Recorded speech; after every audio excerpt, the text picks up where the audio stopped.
Many of you have asked what this tower is next to this lake, next to UTC. Today we answer that question. Stay tuned.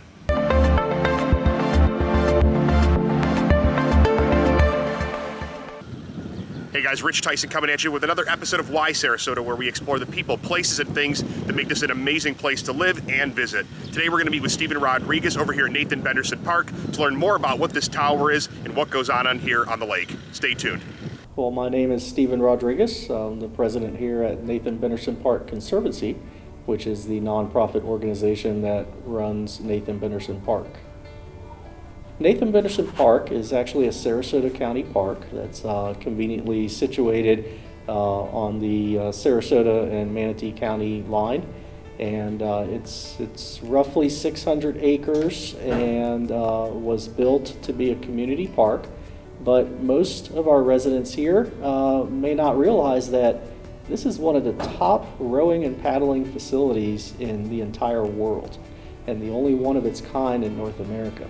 We host over 100 events here of all kinds, not just rowing and paddling, but we have festivals and music events and triathlons and road races and anything that you can think of we have here at Nathan Benderson Park. And it's also home of a lot of community programming that occurs. We have almost 7,000 participants in our programs that vary from, we have a actually world championship drag-a-boat team. We have a masters rowing team. We have lots of learn to row, learn to paddle events. We have summer camps here and much, much more.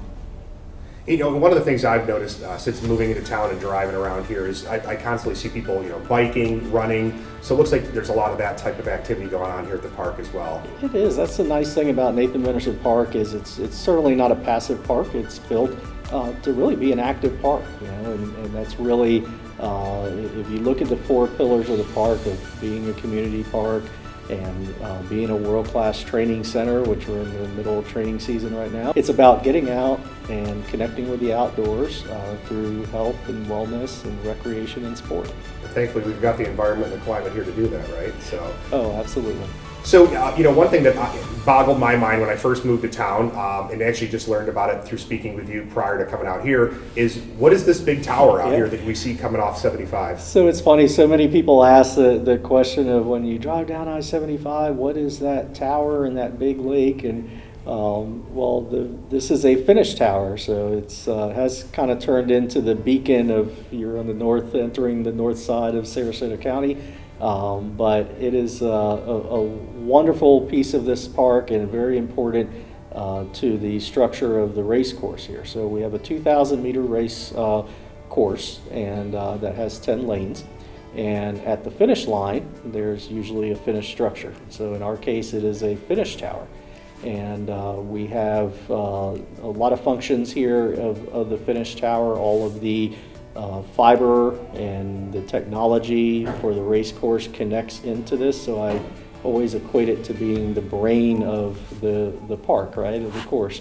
And when we're not using it for races and regattas, we also rent out the space for meetings and receptions and even weddings and dinners. Well, I can tell you, sitting up here, the view from up here would be a fantastic venue spot. So it's with especially how flat Florida is, right? So you can see, all the way out to the Keys. I can see some of the towers out there. Yeah. It's a pretty incredible view. No, absolutely. Up on the 5th and 6th floor, when you get up there, you can see over the trees, and you can see all the way down to downtown Sarasota. So it is definitely a beautiful view. Awesome.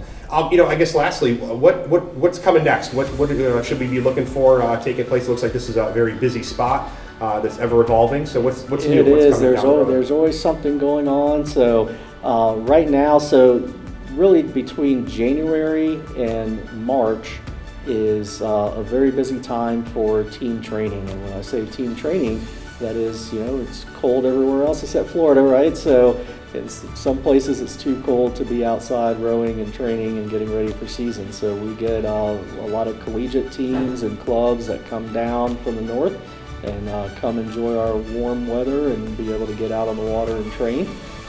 So certainly you can keep your eye out on our website for your favorite team. I know we just had last week, Harvard was here rowing, so those Harvard grads could be out there watching the Harvard students out there rowing along the course. We're going to enter into regatta season pretty soon, so we have one actually coming up here at this weekend in January. And then we have 2 regattas in February, and in April is a great time. So every single weekend in April, there's something happening here at the park. We have 3 regattas that happen, and then we're actually hosting USA Swimming's Open Water National Championships. So that's the first time for us, and we'll have lots of athletes coming from all over the country out in the waters, swimming a 10K and a 5K event. Awesome. Well, thank you. This is, I think it's a fantastic facility. Thank you for making time to help us learn a little bit more about it. And hopefully everybody gets out here and checks out some of the events coming up. Great, thank you. So I want to thank Steven Rodriguez for his time today, explaining to us exactly what the tower does, how it functions, and why it's such a unique asset to the Sarasota community. I encourage you to get out here, check it out. It's right next to UTC, right off 75. There's a playground for the kids. There's a big trail where you can jog, ride your bike, run around, and then the ability to just get out there and paddle. There's a lot of lessons, a lot of things you can do to interact with the park. I encourage you to check it out, and see you next time on Why Sarasota.